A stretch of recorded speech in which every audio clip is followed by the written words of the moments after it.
Hello, everyone, and thank you for joining us. This is No Soundbites Allowed, and I am your host, Michael Voss, Dragon of the Southern Tier. Happy to be here with you. Now, if you haven't been here before on the show, we do long-form political commentary, and every Sunday at 2:30 Eastern Standard Time, we do a live stream on the program, speaking with you about the issues that are affecting us all year long. Now, today, we're going to be talking about something that's a little bit different, that's in the news. It is November 2nd. We're less than 24 hours away from the election. And all throughout the day today, we have been hearing about this video that came out yesterday, Sunday, the 1st, from Kamala Harris and the Joe Biden campaign, talking about equity. And I want you to, before I show you what they had to say, I want you to understand, this is not a new thing. This has been around for a long time. In fact, back in 2016, when the Black Lives Matter group came to my local region in Binghamton, New York, we were speaking with them about equity. We were talking to them about all lives matters. And a lot of people didn't pay attention to it because it was 2016 and no one thought it was going to be a big deal, but it was. And we also were talking about equity. And I want you to hear a little bit about what was being said. This is Larry Parham, who's speaking on behalf of Black Lives Matters in 2016. Give people what they need. We look at equity, not equality. Equity is giving people what they need. Equality is giving them the same thing. People may not need the same thing. Does the Black Lives Matter movement believe that there is an entitlement, that people have a right to equity as opposed to equality? Everybody has a right to equity. This country guarantees us equal rights. Those rights are guaranteed to us, equal rights, based on our needs. No. And I disagreed with that entirely. But that's kind of the mindset that they have there. And keep in mind what he said. Everyone's supposed to get what they need. That's not an American Constitution idea. That's a communist idea. People get what they need, not what they want, not what they have the freedom to choose. They are given what they need by the government. That is a communist ideal. That's not even socialist. It's straight up communist ideology. When I lived in Moscow under the communists there back in the 90s, yeah, that's what I was hearing from the communist government. You get what you need. That's what they did to people for 75 years and destroyed their freedom to do that. And that's a very important thing. And this has been around since 2016. And it's a misunderstanding because the Constitution at no point tells people that they have equity, that the government is going to give you equity. It doesn't exist in the Constitution. It does have the pursuit of happiness clause, which says you have the right to life, liberty, and the pursuit of happiness. But that doesn't mean you are guaranteed happiness. You're not guaranteed an outcome. You are offered a equal opportunity. And you may fail and you may succeed, but that's on you. As long as you're given the same chance, then the outcome is going to be whatever it may be, which only exists in a free nation. But that's not what we're hearing from people like Kamala Harris and Joe Biden. In fact, and you can see it here in the video just below the link, their ad, they're mentioning that it's equitable treatment means we all end up at the same place. That's kind of troubling. That's actually very terrifying. We all end up in the same place because the government, because we get what we need, and the government decides what you need and makes sure that you have that. Well, there is no freedom in any of that. And it has nothing to do with what you want, and it has nothing to do with what you're capable of, and even what effort you put into it. It's what you're being given. It is a statement of victimhood. This is all about being a victim. In listening to Kamala Harris's video, and if you look at it from the very beginning, she's making it clear. This is about, and she says here, the problem is that not everybody starts out from the same place. That's because you're victims, because everyone's a victim. And that's why you get to different places. That's not true. That's so unreal. But let's actually investigate. So what does this mean? What is the problem with the equity of outcome? Let's really think about this. What is the problem with this? Well, I want to listen to someone who's maybe far, far better at explaining this in certain terms than others. And I want to go to Jordan Peterson. Because back in 2018, Jordan Peterson was on with Joe Rogan, and he explained this, I think, in one of the best ways to really get people thinking about this. So this is what he had to say about equity of outcome. And Thomas Sowell's talked about this a little bit too. He said, what the people who are agitating for equality of outcome don't understand is that you have to cede so much power to the authorities, to the government, in order to ensure equality of outcome that a tyranny is inevitable. And that's right. And another problem with equality of outcome, this is also a big technical problem, is like, well, what measure of outcome? There's lots of outcomes, like how happy are you? How much pain are you in? How healthy are you? How much money do you have? How much opportunity for movement forward do you have? What's the width of your social connections? Like, what's the quality of your friendships? Do you have exposure to art and literature? Like, you can multiply the number of dimensions of evaluation between people innumerably, right? Because there's all sorts of ways to classify people. You're going to get equality of outcome on every one of those measures? Is like everyone going to have to be equally happy in their relationship? I mean, can you see the craziness of how far this goes? Equality of outcome for what? For everything? We start off with the idea that since you are a victim, the government is obligated to make sure that you have your needs. What are your needs? Happiness? Is that a need? And therefore, how does the government, as Jordan Peterson well put it, how do we make sure that's going to happen?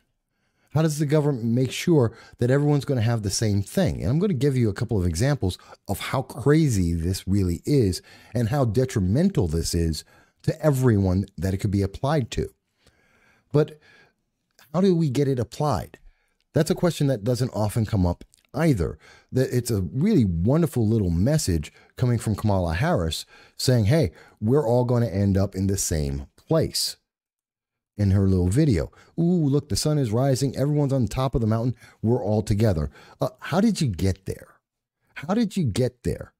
Well, the way you get there is that you have to essentially, as stated by Texas Congressman Dan Crenshaw, they're leaving out where the part where equity must be enforced with unequal and tyrannical treatment. So let me explain what I mean, what he meant by that, I think, what I am seeing here.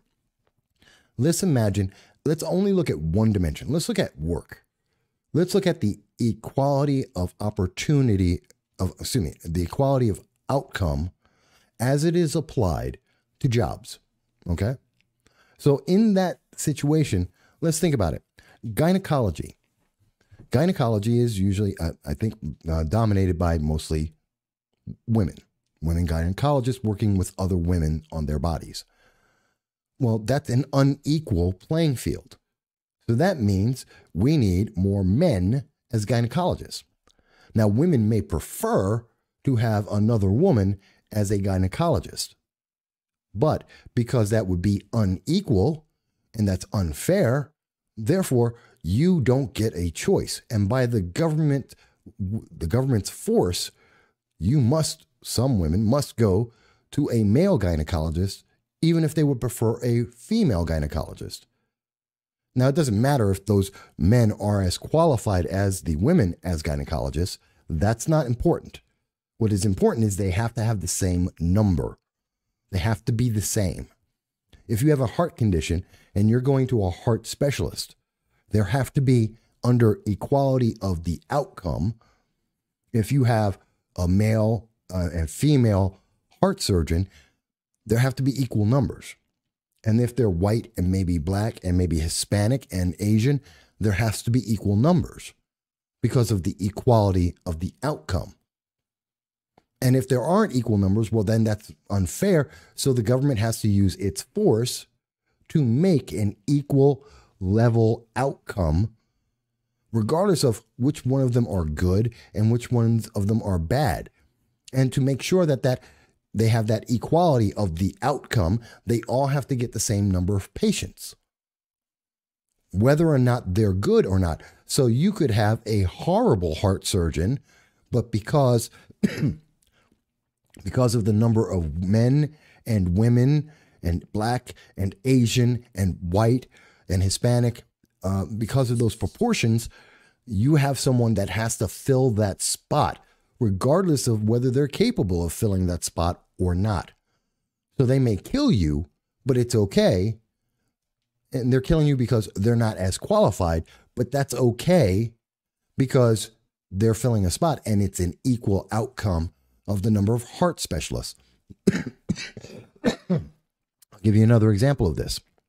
What about construction workers?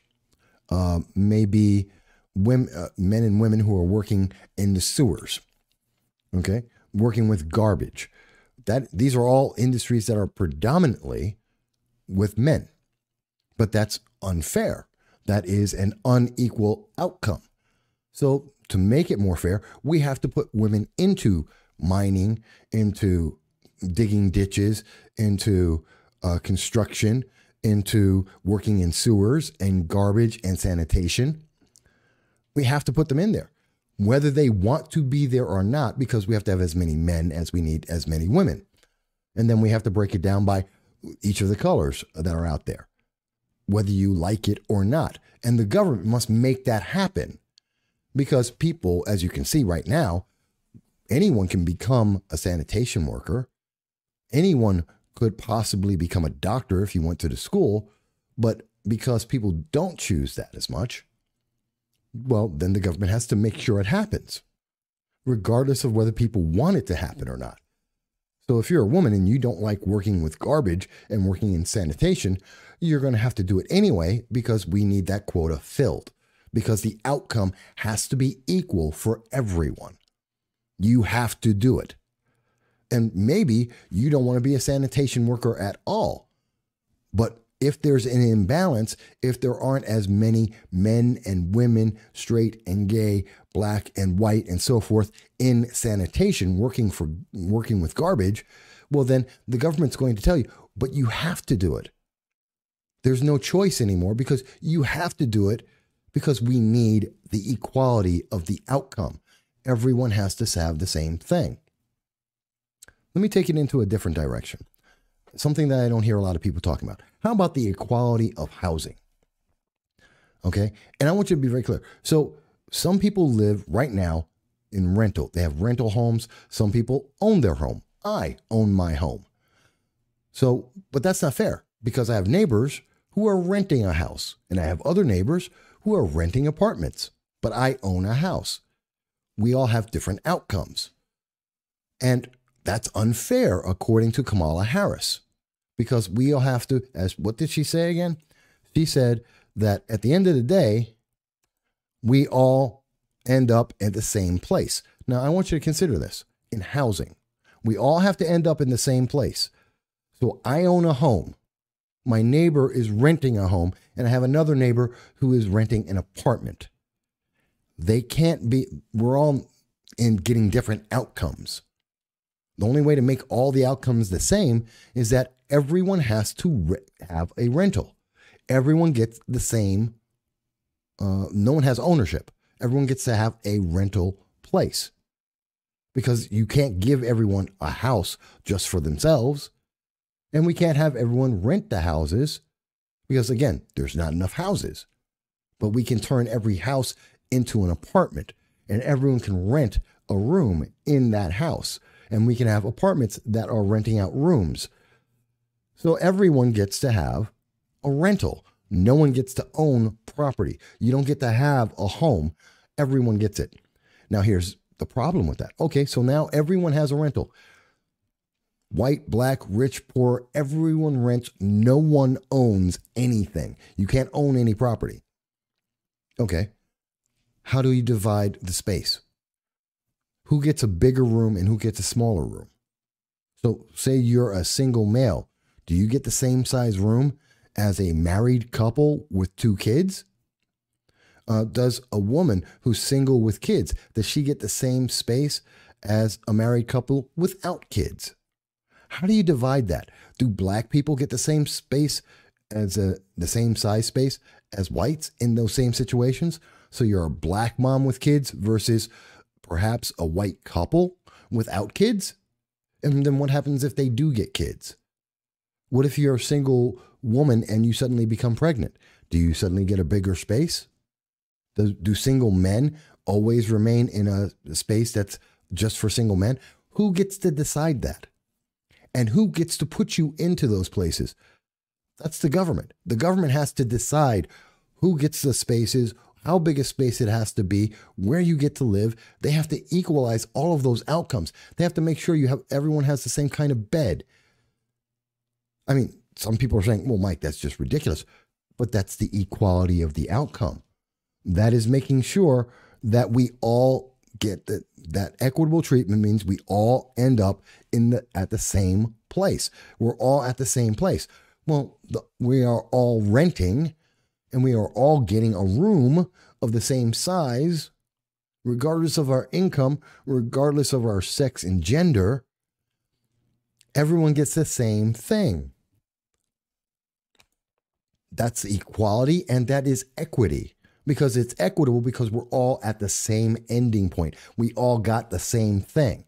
Whether you want it or not, there is no freedom. There is no individuality. You no longer count as a person. You're no longer black or white. You're no longer male or female. You are a non-entity. You do not exist as an individual. You are just part of the equation. And you get to get plugged in to whatever is needed to be equal. So all black people will get the same thing as all white people. That's all you count out. You would only count in an equitable system as a black person, perhaps a black male or female, maybe.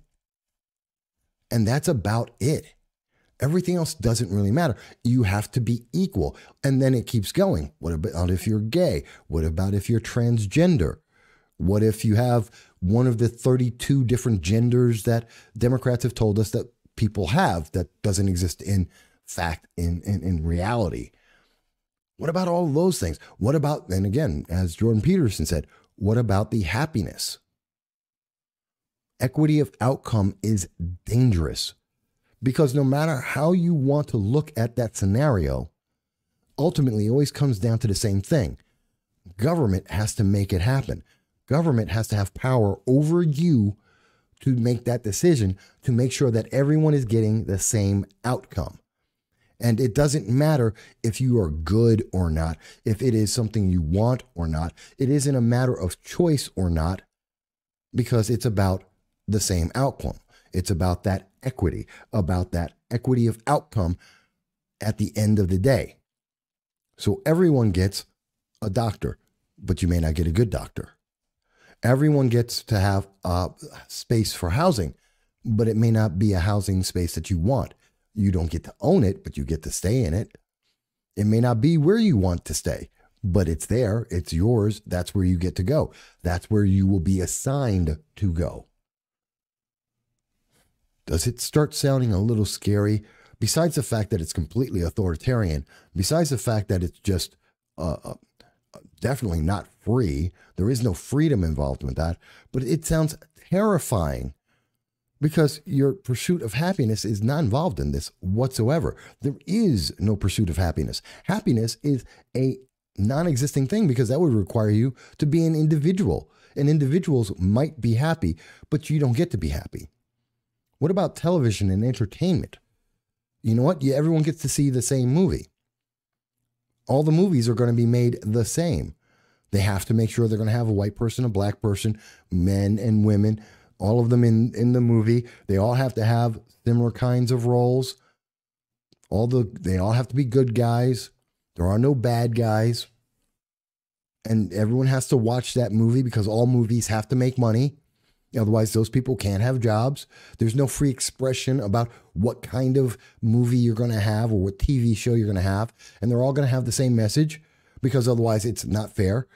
So you're going to have, now is the family hour, then you're going to have the comedy hour, then the romance hour, then the action hour, in the best case scenario. And you have to get the same kind of ratings. Again, equality of outcome.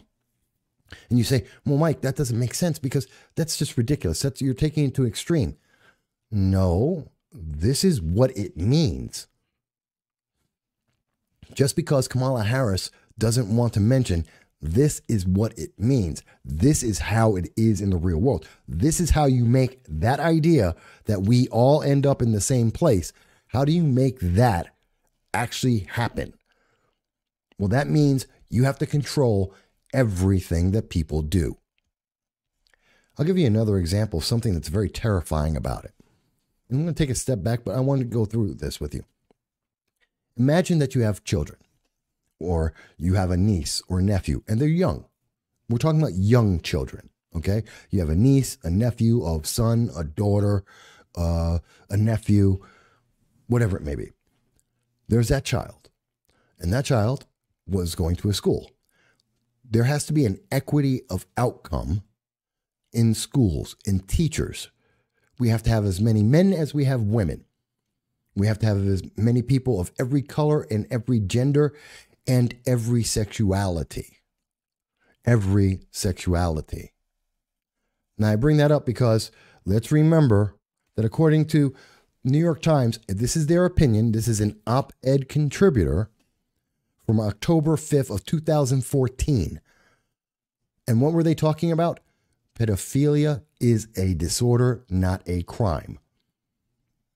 So this is a very liberal idea that we have seen continued since 2014, saying that pedophilia isn't a crime. It's not a bad thing. It's, matter of fact, even now they are trying to decide that it's not a disorder.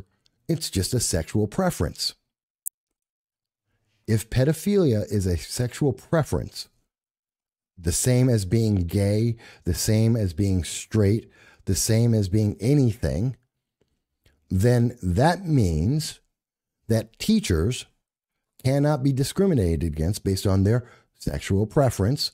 And with the equity of outcome, we have to have the same number of men and women and straight and gay. And if you are going by the progressive ideology, the democratic socialist ideology, the same number of pedophiles.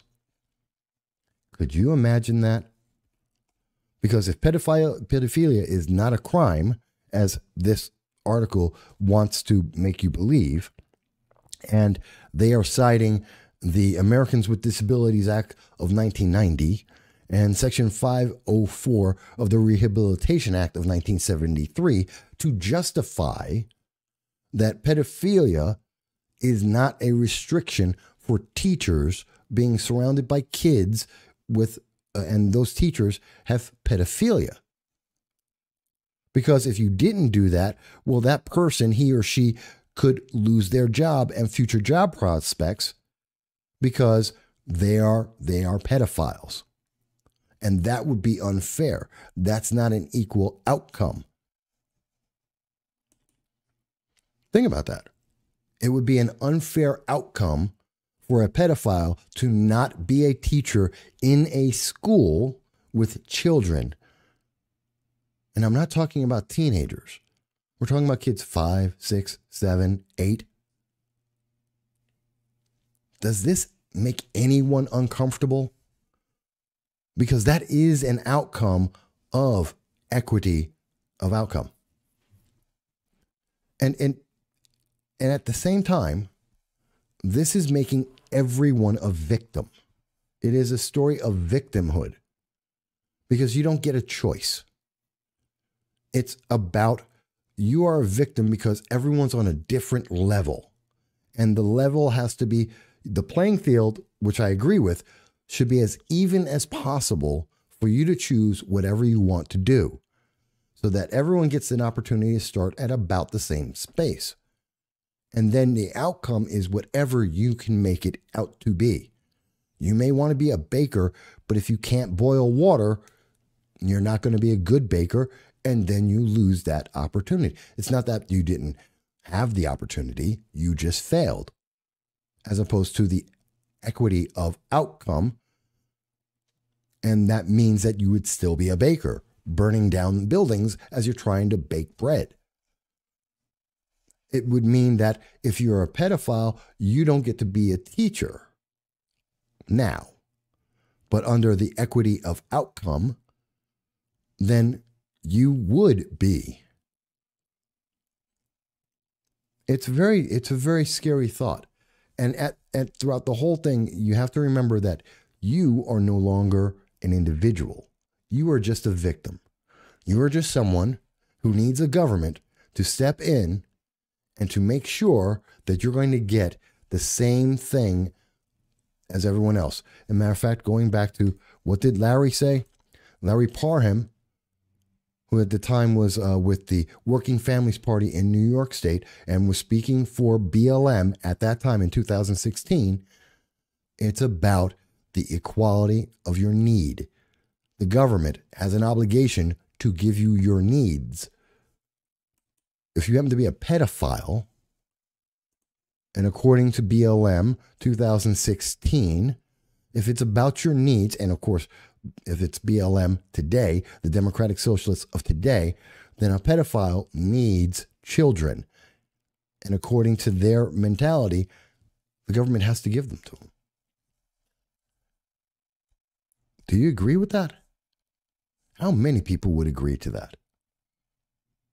How many people would agree to have their kids taught by pedophiles, living in an apartment based on their gender, based on their color of skin, working in a job that they don't want to be in, that they may not be qualified to be in, and they have to do it anyway, seeing doctors and medical professionals on the basis of how many of space that needs to be filled and not whether or not they're actually good. That is the world that Kamala Harris, and that's the world that Joe Biden and the Democratic Socialists like Alexandria Ocasio-Cortez, that's the world they're speaking about when they tell you they want everyone to end up at the same place. Because that same place isn't free. It isn't filled with freedom. It's not filled with opportunity. It's not filled with choice. It's not improving your life. It's about being a drone. It's about being a communist. It's about being less than free. Perhaps even less than human. Now, you may disagree with this, and that's perfectly fine. I look forward to hearing your comments about this and whether or not you voted for the equity of outcome in this election and said you wanted to be part of the Democratic Socialist Party and you wanted to make sure that everyone is a victim and everyone got the same thing based on their need. It's your choice. It's your vote. But I just want to make sure you know what it is you're actually voting for. Please let me know if you thought this was an interesting video. Leave your comments, and the links to everything we've spoken about will be there. On Sunday, our live stream is at 2:30 p.m. Eastern Standard Time. We look forward to speaking to you soon.